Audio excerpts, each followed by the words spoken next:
Hello, everyone. My name is Marion with DTM Real Talk Channel. It's the channel that you can tune into, have the ability to listen to the thoughts of others about topics all over the world that touch every one of our lives. Everybody goes through basically the same thing. There is nothing new under the sun. So if you're going through, someone else has already been there. Maybe you can find hope. Maybe it's a pathway that can set you on the right road just by tuning in. So DTM Real Talk, just keeping it real. And if you like it, like us at the bottom, subscribe, and let us know just how we helped you. Just keeping it real. Nothing but love.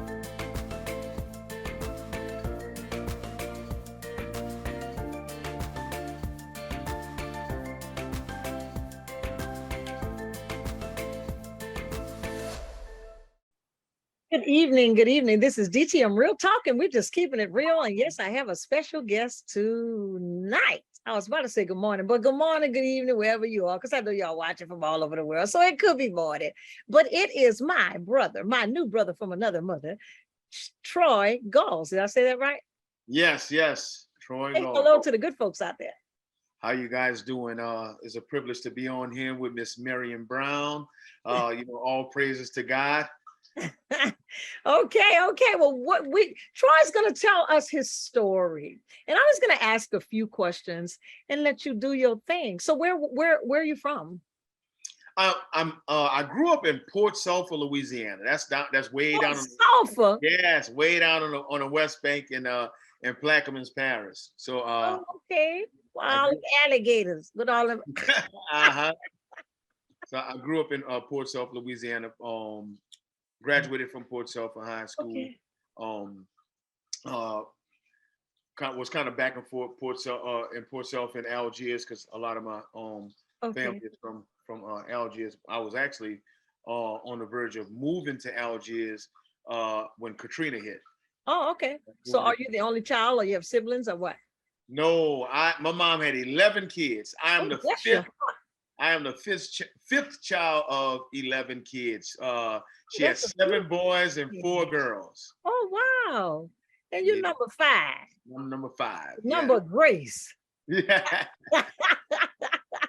Is it safe to say that Grace was covering you and protecting you in your before life? Oh, it's safe to say that. Definitely. It's safe to say that. Awesome. So I take it that you are a pastor now. Is that correct? Yes. I'm a pastor of Cross Cultural Community Church. Okay.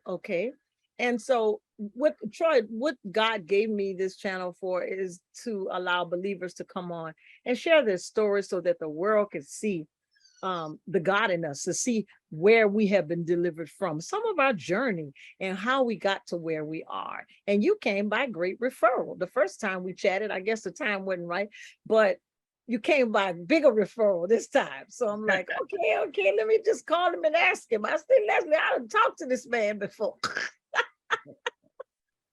But anyhow, so you have 10 sisters and brothers, right? Yeah. Mom and dad living? Mom is still living. My dad died when I was 9. That's actually part of my testimony. Oh, okay. Tell us about that. So house of 11. So how did that work? Oh man, it wasn't a dull moment. I love the big family though. Just a whole bunch of brothers and sisters. We were real tight knit. And we would play ball against, all of us were athletes, so we would play ball against the other kids in the neighborhood. We were always, kind of excelling in. And y'all would win. Just go ahead. My sisters were all good athletes. My brothers as well. So, very very athletic family, and that's all we did. I grew up in the 80s and the 90s, so we were still going outside then. Kids, they don't go outside now. Right. No, they're gonna have heart attacks at 12 years old from yeah. They don't get no exercise. I know.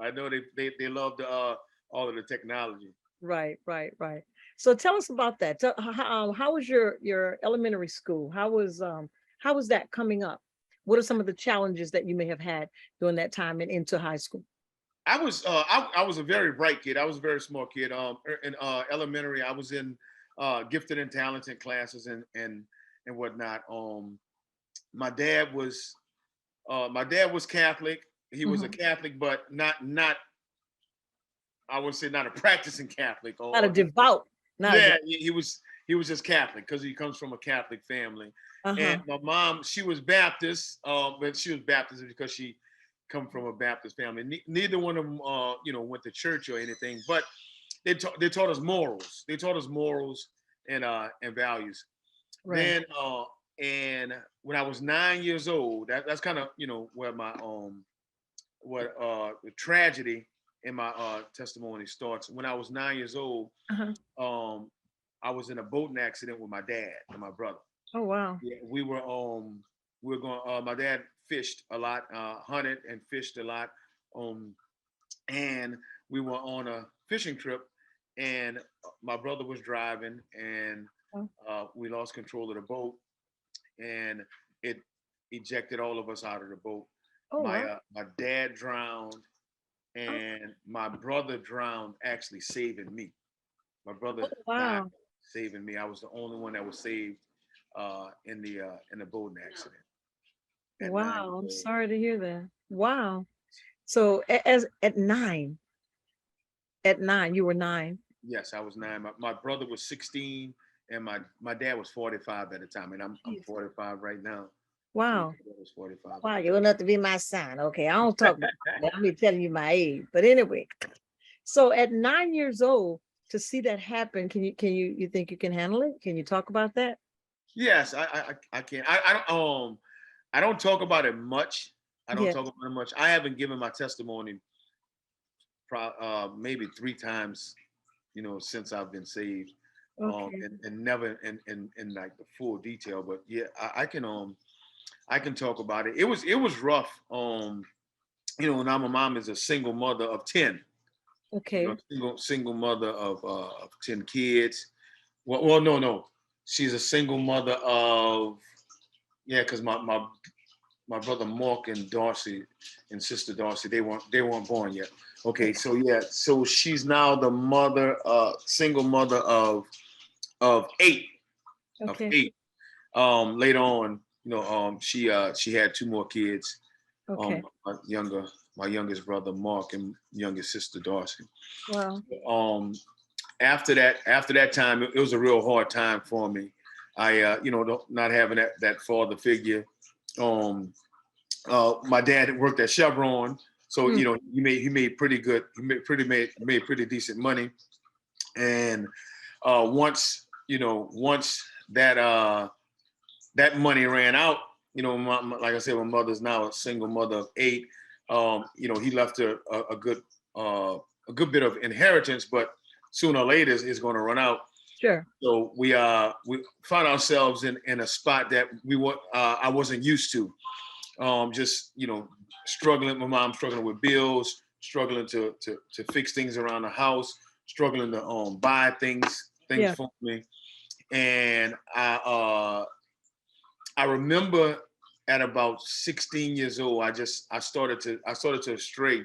Um, I started straight well before 16, but I remember at 16 years old, I told my mother, I said, you don't have to worry about me no more.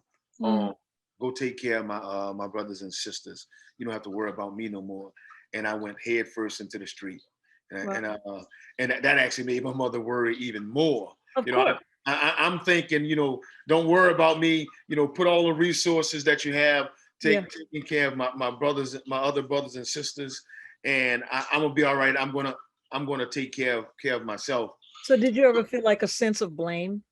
Like you maybe have blamed yourself? Did you feel that way? Yes, I did. I did for a while. For a long time, I blamed myself. Almost, still a little bit today. Yeah. Just Yeah. blame Thinking myself about it. Yeah. Okay. because of how the accident happened. I was asking to drive. I was asking to drive the boat, Uh-huh. and the boat. My brother, had lost control and Right. things of that nature. Okay. Okay. So after that happened, it took you a little while to pull it together, seeing the obstacles that your mom was going through without that second income or first income, without that first income to take care of her kids, led you to kind of go head on into the streets. Yes, I went head first into the streets. You started selling drugs. Uh-huh. First started off selling weed, and then moved up to selling crack, Mm, and started selling a lot of crack. Moving up, started went from selling just rocks to selling ounces to mm, to now I don't even sell to right. um So did you ever get addicts anymore. did you ever get caught? Yes, I did. I did. I I sold drugs. I only sold drugs for about two and a half, 3 years. Mm, It's funny because I I was the kid. I was almost like I was an anomaly. I hung out with all of the quote unquote street kids, all of the kids that were out there doing all of these things. But I didn't cuss and I didn't drink and I didn't get high. that was those morals kicking in that Yeah, your parents taught. the Okay. morals that my parents taught me. It was funny, they used to always ask me, how do you have fun? How do you have fun? I used to always say I'm high off life. Now, Mm, even though I'm knee deep in the streets, I don't smoke weed, I don't drink, mm, and I don't cuss, mm. and I'm not cut. I think I said my first curse word at like 17 or 18 years old. But you were around there killing people, selling drugs. Yeah. That's crazy, huh? That did you ever think about that when you were selling drugs, and did that come to you that your parents Yeah. would not have wanted you to do that? How did Oh you feel about yes. I avoided my mother at all costs. that? I rarely visited home. I rarely, I rarely called her because Mhm. I knew she knew she didn't approve of it, and she heard about what was going on with me, and she would always try to get in contact with me. Every time she would see me, she would she'll come and try to counsel me on things, and Uh-huh. I didn't want to hear it. One of the hardest things I ever heard was when my mama looked me in the face and said, "Troy, I never thought you would turn out this way." That Wow. hit me like a ton of bricks. Now she didn't know what she did that day. Now, even though I left from that moment, left from that conversation, and went back to the streets, that impacted me so Wow. much. Wow. Those Wow. were, you know, she that hurt me more than Well, they're if getting she, caught, huh? yeah, if she would have just bust me in my head, Right. uh, yeah, she So looked me did in you the eye. do time, Troy? Yes, I How did. long did you do? I did 6 months. I did 6 months. That's part of my story, my before as well. Well, tell us about it. Tell us When about I got into reckless living, and my testimony is just so much stuff, and it's, so if I sound like I'm all over the place, it. It's okay. This it's is just real talk. We just keep it real. yeah. So I started selling drugs. Started moving up. No longer selling to uh addicts anymore. Now I'm selling to dealers. Now dealers are coming to me. Oh, okay. That's what they call moving up. You gotta help me out. I'm old. Uh-huh, yeah. I'm moving up. I'm like the big man now. Oh, all I'm right, all like right. the big man now. Got a And promotion. yes, and like I said, I'm avoiding my mom at all costs. I'm Uh-huh. avoiding her at all costs. And all of that's still playing in the back of my head. I'm still not drinking. I'm still not smoking weed, not getting high, not drinking, Uh-huh. but I'm cussing now. At this time I You, started cussing. you done got a promotion to cussing too now. Yeah, uh-huh. Okay, I got So it's funny, a lot of my friends they were real shocked when they first started hearing me cuss.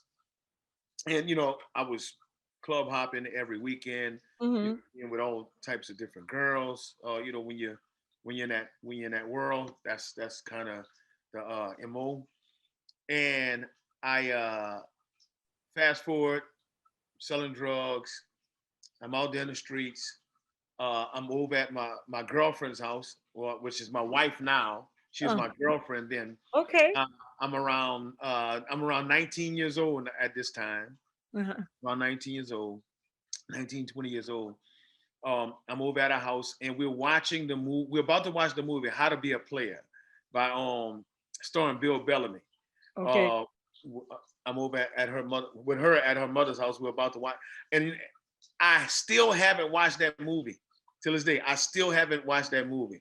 Okay. So this was before cell phones, where everybody had a cell phone. So my mom called by my girlfriend's house on the house phone. Okay. So she calls me to the phone, and she said, "Hey," she said, "Your mother wants to talk to you." I'm Uh-huh. like, how in the world did my mom? I was like, why did? So she found me. So I get on the phone. She says, "Hey, Troy, please don't leave. Okay. Please don't leave out the house. I heard that they're gonna set you up to kill you tonight." Oh, wow. Okay. She said, "Please don't leave." So I get irate. I said, "Who told you that? Why are you calling me with this foolishness? Who told you that?" I'm getting irate, and my mom she's like, she said, "Please, Troy, please, don't leave, don't leave." And I'm screaming. I'm on the phone, irate. I'm not worrying about whoever you're talking about. I'm not worrying about them. They better worry about me. Yeah. And so right before we hung up, she said, "You promised me you're not gonna leave. You promised me you're not gonna leave." Mm. And I said, "Mama," I said, "leave me alone with that foolishness. Let that go. Let that go. I'm not out here doing nothing. I'm not out here doing nothing." So we hang up, and phone rings. Uh-huh. Well, no, the page is back there. I get a beep. It's one of my friends' father called me. He called me, and he asked me to take a ride with him. Okay. I get in the car with him. He tells me, he says, "Hold on, I have to go run in here and catch and get something." Okay. So I'm sitting in the car, and I'm like, I'm saying to myself, something don't feel right. Mm. Because he was fidgety, he was acting funny, and I'm like, and then I'm like, This is your friend's father. yes, and I'm Okay. like, so, and I had already gotten a vehicle with him, and we're already at the destination at this hotel, and he asked me to get out and come in the room with him. I said no. I said no. I said something is going on. I said, "You're acting too funny." I said, "What's wrong? Why are you so nervous? Why are you so fidgety?" I said, "You're sweating bricks." I said, "What's going on? What's going on?" "Oh, no. Don't worry about it. Don't worry about it. Look, sit right here. I have to run in here, holler at somebody, and I'll be right back." Uh-huh. So I'm sitting in the car, and he's probably been going for maybe about 5 minutes, but it feel like an eternity. Uh-huh. And I say, something is up. Something is going on. I said, he's acting too strange. I'm like, what? You would think that I would be asking myself these questions before I even get in the car with him. Right. But this is my best friend's dad, and he was in the game as well. He was out I there. was about to ask you that. Yeah, Look at his dad.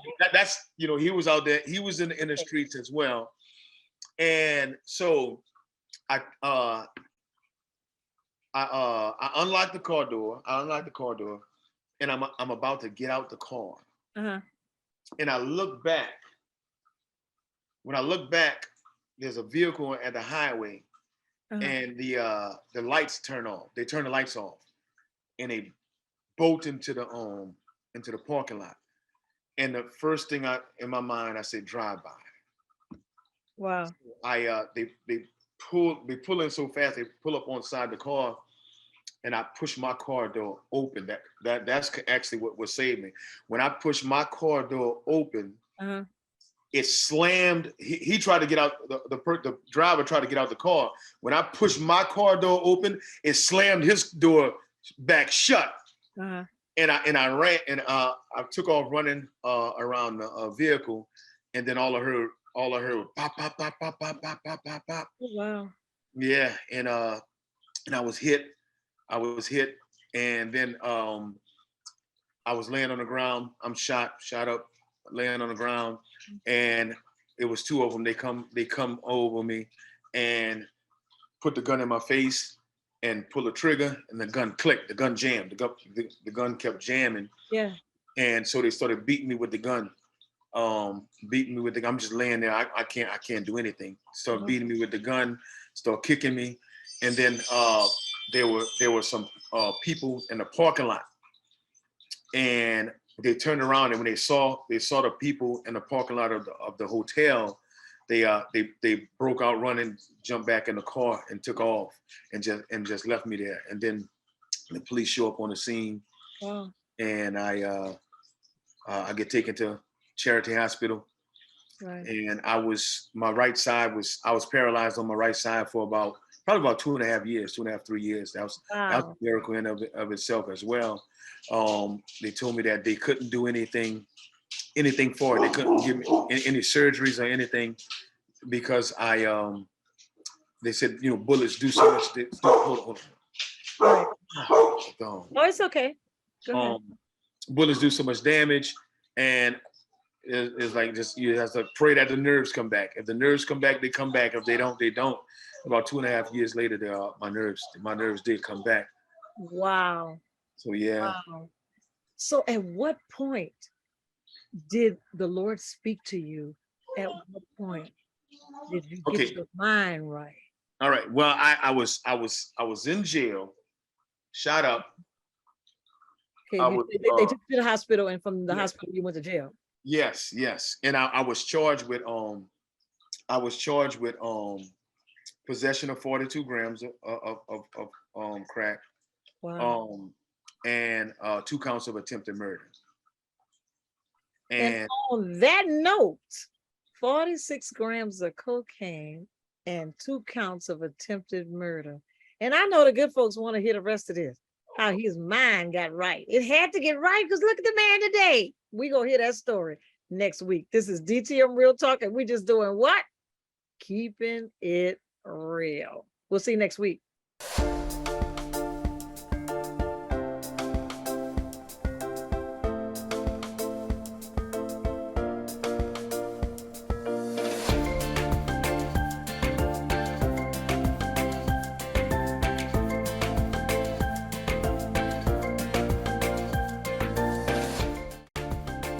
Thanks for watching DTM Real Talk. Be sure to join us for more conversation. And oh yeah, don't forget to hit that like button, share, and subscribe while you're there.